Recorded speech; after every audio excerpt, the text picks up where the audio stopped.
Bueno, mi nombre es Kevin Santiago Corredor y vengo a hablar sobre el tipo de manómetros.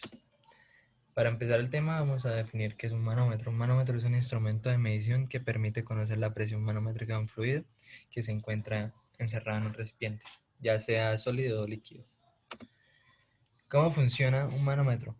El funcionamiento de un manómetro siempre se basa en el tubo de Bourdon, el cual se llega a explicar como que al fluido al ingresar al tubo genera una fuerza que hace que el tubo se empiece a desenrollar. Este movimiento al desenrollarse hace mover una aguja y esta aguja es la que indica la presión. Los tipos de manómetro. Para empezar tenemos el manómetro de tubo de Bourdon, el cual consiste, como ya lo había explicado, en, en un tubo cerrado por uno de sus extremos, aplanado y enrollado en espiral.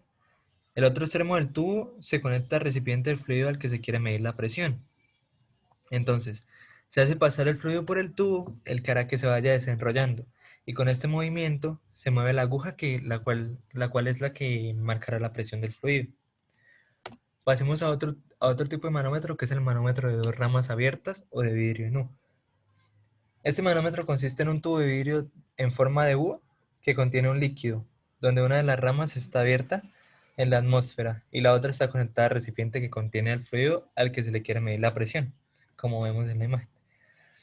El fluido del recipiente penetra el tubo generando un empuje al líquido contenido en ese tubo. La presión del fluido es fácil medirla calculando el valor de H y aplicando la forma de Bernoulli, donde presión del fluido es igual a la presión de la atmósfera más la densidad por gravedad por altura. Entonces, es un tubo de Pitot donde una vez insertado en una teoría nos permite medir la presión del caudal con el que se cuenta. Pasemos a otro tipo de manómetro, el cual es el manómetro truncado. Este no es un auténtico manómetro ya que mide presiones absolutas sino manométricas. El funcionamiento es igual al manómetro de vidrio nu, solo que la rama que está abierta en la atmósfera en este caso está cerrada. Y al estar cerrada y no incidir la presión atmosférica se parte realmente de cero. Esta, por ejemplo, sirve para medir pequeñas presiones gaseosas. Pasemos al manómetro metálico. Estos manómetros son los que mayormente se utilizan en las industrias. Estos son los barómetros modificados para que dentro de este actúe la presión del fluido que se desea medir y fuera actúe la presión atmosférica. Las partes de un manómetro.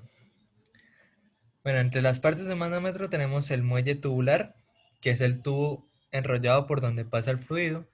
En la imagen se ve marcado. El tirante es el dispositivo que tira el mecanismo cuando el muelle se extiende o contrae. El mecanismo es el encargado de transformar la fuerza que el tirante ejerce en un movimiento de la aguja. La aguja muestra el valor de la presión medida y la esfera contiene los componentes anteriormente mencionados. Las aplicaciones de un manómetro. Bueno, los manómetros se pueden encontrar en muchísimas aplicaciones. Siempre que se necesite medir presión en un recipiente, pues habrá un manómetro. Entre estos están los infladores de neumáticos para autos, que es para detectar qué presión tiene el neumático. Las garrafas de gas, que es para medir la presión del gas dentro de una garrafa. Las tuberías domésticas, para medir si la presión de agua es la adecuada en las casas. Las calderas, que es para medir la presión dentro de una caldera como medida de seguridad, pues se calienta mucho.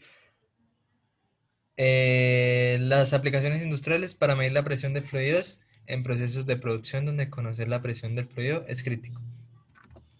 Pasemos a la diferencia entre el manómetro y el barómetro.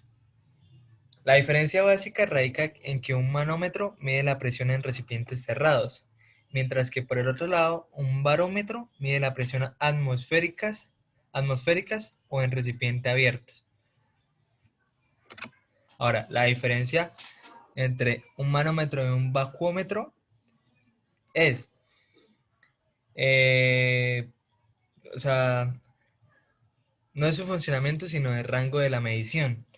El manómetro tiene una escala para medir presiones positivas, mientras que el bacómetro se aplica para medir presiones negativas.